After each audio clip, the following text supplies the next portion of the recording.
안녕하세요. 오늘은 책 39페이지 엽록체부터 보도록 하겠습니다.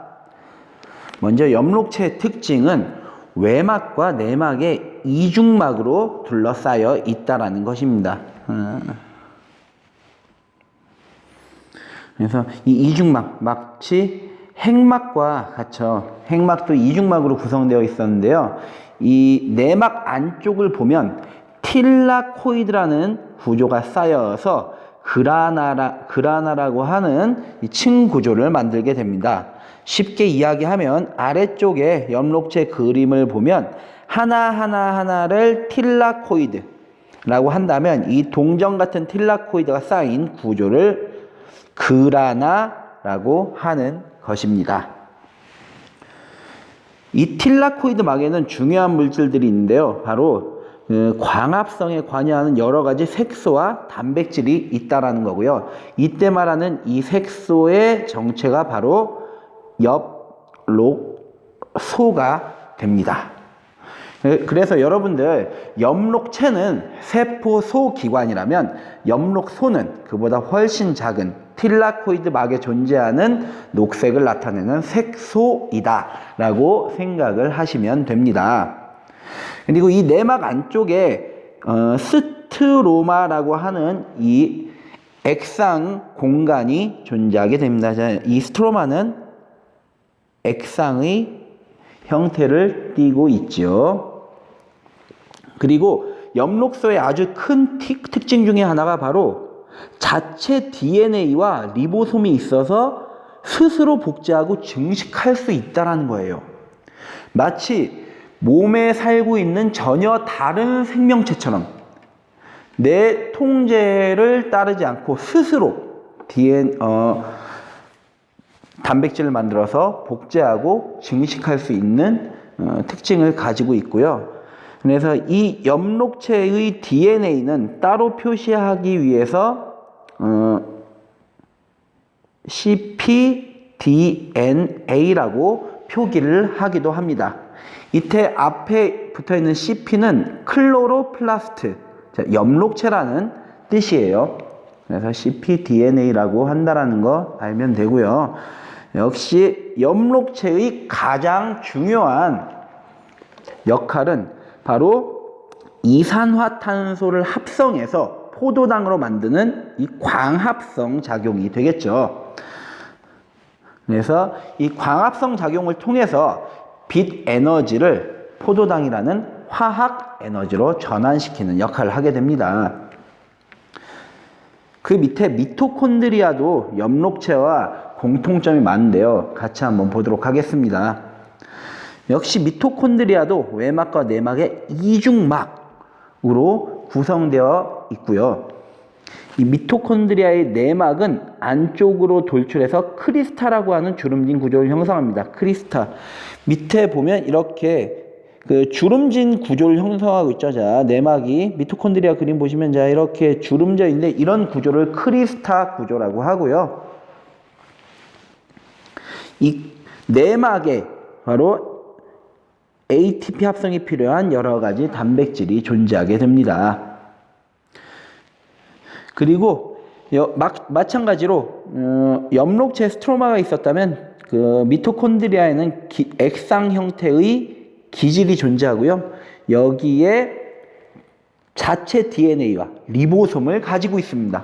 그래서 미토콘드리아 역시 엽록체와 마찬가지로 스스로 복제해서 증식을 할 수가 있게 됩니다. 그리고 이때 미토콘드리아가 가지고 있는 DNA는 역시 생명체 자체의 DNA와 구분하기 위해 mtDNA라고 표기를 하기도 합니다. 이때 mt는 여러분들 아시겠죠? 미토콘드리아라는 뜻입니다. 그리고 미토콘드리아가 가장 하는 중요한 역할은 바로 세포호흡이죠. 세포호흡. 그래서 받아들인 포도당으로부터 ATP를 추출해내는 이런 역할을 하게 되고요. 우리 오른쪽에 보면 공통점에 공통점이 이렇게 나와 있는데요.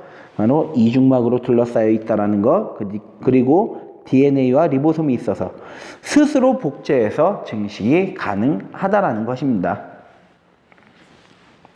그래서 두 역할 잘 볼 수 있도록 합시다. 그러면 뒤로 넘어가서 40페이지를 보도록 하겠습니다. 이번에 볼 기관은 리소좀이고요. 리소좀의 특징은 단일막으로 구성되어 있고 자체 가수 분해 효소를 가지고 있는 것이 특징입니다. 그래서 가수 분해 효소란 물을 첨가해서 어떤 물질을 분해하는 효소를 뜻하고요. 이런 효소들을 많이 가지고 있어서 이제 세포 안으로 들어온 세균과 같은 이물질을 분해시켜 버리기도 하고요. 혹은 우리가 더 이상 이제 활용하지 못하는 세포 소기관 혹은 노폐물도 분해하게 되는데요. 이를 세포 내 소화라고 합니다. 그래서 세포 내 소화 과정이 밑에 이렇게 그림으로 제시되어 있으니까요. 책을 보면서 소화 과정을 보면 되고요. 그 밑에 액포를 보면요. 액포는 식물에만 존재하는 그런 소기관이었죠. 그래서 역시 단일막으로 구성되어 있고요. 식물이 나이를 많이 먹으면 많이 먹을수록 액포가 점점 더 크게 발달하는 특징을 가지고 있습니다. 그래서 이 액포는 식물 세포 내에 삼투압을 유지하는 역할을 하게 되고요. 또한 이제 생성된 노폐물을 저장하는 기능도 하게 됩니다. 역시 자기 스스로 자신을 지키기 위해 만들어낸 독성 물질 혹은 꽃의 색깔을 나타내는 색소 이런 것들도 액포에 많이 저장이 되게 됩니다. 41페이지에 세포 골격에 대해서 나와 있는데요. 이 세포 골격의 주요 특징은 바로 세포 소기관의 위치 그리고 세포의 형태를 결정짓는 기본 뼈대 역할을 하게 되는 것입니다. 그래서 세 종류로 구성이 되고요. 먼저 첫 번째 미세소관은 이 세포 골격 중에서는 가장 두께가 두껍습니다. 그래서 이 동물 세포에서 이 미세소관은 중심체에서 만들어지게 되고요. 선모와 편모를 형성하게 되고 이 선모와 편모는 아래쪽에 나와 있습니다. 조금 후에 다시 선모와 편모 설명을 드릴 거고요. 두 번째 중간섬유는 이제 두께가 말 그대로 중간이에요. 그래서 세포의 형태를 유지하는 데 주로 쓰이고요. 핵막의 유지에도 이제 중간섬유가 있어서 핵막의 형태를 유지하게 됩니다. 마지막 미세섬유는 액틴 필라멘트 두 가닥이 꼬여 있는 모양이고요. 이것들은 근육 수축, 세포질 분열 등에 관여하게 됩니다. 그래서 이렇게 세 가지 형태의 세포 골격이 제시가 되어 있고요. 역시 미세소관이 가장 두껍고 중간섬유, 미세섬유 순으로 가늘어지는 것을 볼 수가 있습니다. 그럼 선모와 편모에 대해서 잠시 설명을 드리도록 하겠습니다. 이 선모와 편모는 바로 미세소관으로 구성되어 있다라고 말씀을 드렸죠. 그리고 뒤쪽에 나와 있는 중심체 역시 미세소관으로 구성이 되어 있는데요. 이 미세소관, 선모와 편모는 중심체와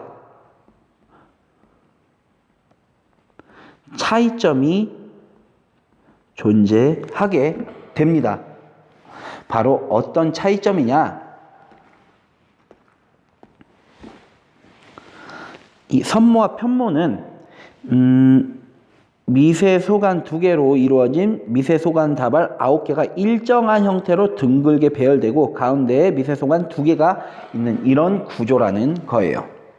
여러분들 여기서 선모와 편모에 대해 잠깐 설명을 드리면 이런 원핵생물이나 단세포 진핵생물이나 이런 데에서 털처럼 보이거나 이렇게 꼬리, 채찍 운동을 할 수 있는 꼬리처럼 이렇게 형성된 구조를 이제 털처럼 생긴 거를 선모, 그리고 꼬리처럼 채찍 운동을 하는 이런 구조를 편모라고 합니다. 선모는 일반적으로 길이가 짧고 수가 되게 많고요. 편모는 길이가 적고 길이가 길고 수가 적은 형태의 이런 구조물을 뜻합니다. 아무튼 여기에서 선모와 편모를 잘랐어요. 이 단면을 보니까 이런 형태가 되는 거죠. 그래서 선모와 편모의 미세소관 형태를 그림으로 배열하면 가운데에 미세소관이 이렇게 두 개가 결합되어 있고요. 그 주변으로 하나, 둘, 셋, 넷, 다섯, 여섯, 일곱, 여덟, 아홉. 이렇게 9개의 그 미세소관이 둘러싸고 있는 이런 구조를 띠게 됩니다. 이걸 9+2 구조라고 합니다. 선모와 편모의 단면을 보았을 때 이런 형태의 구조를 띠게 된다는 걸 아시면 되고요. 42페이지 중심체를 한번 살펴보도록 하겠습니다. 중심체는요, 이제 직각으로 배열된 중심립 2개로 구성되어 있습니다. 자, 이렇게 중심체 그림을 보면 서로 2개가 직각으로 이렇게 배열이 된 거예요. 그리고 중심립은 미세소관으로 구성이 되어 있는데요. 우선 이 역할이 뭐냐? 중심체는 바로 세포가 분열을 할 때 세포의 양쪽 끝으로 이동해서 이 중심립으로부터 방추사가 뻗어나와서 염색체를 양쪽으로 이렇게 끌어당기는 역할을 하게 됩니다. 그리고 중심체의 미세소관 구조를 살펴보면요. 자, 여러분들이 숫자를 세실 수 있으시죠? 자, 미세소관 3개가 이렇게 결합된 구조가 하나, 둘, 셋, 넷, 다섯, 여섯, 일곱, 여덟, 9개가 이렇게 존재하게 됩니다. 그래서 중심립의 단면도는 미세소관 3개로 이루어진 미세소관 다발 9개가 둥글게 배열된 형태입니다. 그래서 중심립의 미세소관 구조를 살펴보면요. 이렇게 3개씩 구성되어 있는 다발이 9개가 존재하게 되고요. 이를 9+0 구조라고 표현하게 됩니다. 그래서 선모와 편모를 구성하는 미세소관의 형태와 중심립을 구성하는 미세소관의 형태가 다르다는 점, 2개의 차이점을 확실히 알 수가 있겠죠. 마지막 구조는 세포벽입니다. 이 세포벽 역시 식물세포만 가지고 있는 특별한 구조인데요. 바로 세포막 바깥쪽에 두껍고 단단한 세포벽이 존재해서 식물을 보호하고 구조를 유지하는 역할을 하게 되는 거고요. 이 어린 식물 세포는 셀룰로스만 가지고 있어요. 이런 세포벽을 1차 세포벽이라고 하고요. 이제 식물 세포가 성숙하면, 자라나게 되면 이제 셀룰로스도 가지면서 특정 물질과 함께 존재하는 2차 세포벽이 형성이 됩니다. 이때 특정 물질 여러분들이 들어보셨을지 모르겠지만 리그닌이라는 물질이나 슈베린이라는 물질들이 합쳐져서 아주 단단한 구조를 형성하게 됩니다. 이건 역시 뒤쪽에서 배우게 되면 말씀을 드리도록 하겠습니다. 그럼 여러분들 오늘 수업 내용을 가지고 스스로 확인하기 꼭 한 번씩 풀어보시기 바라고요. 오늘 제시되는 퀴즈도 반드시 저녁 11시 59분 전에 제출 완료하시기 바랍니다. 그럼 오늘 수업은 여기에서 마치도록 하겠습니다. 수고하셨습니다.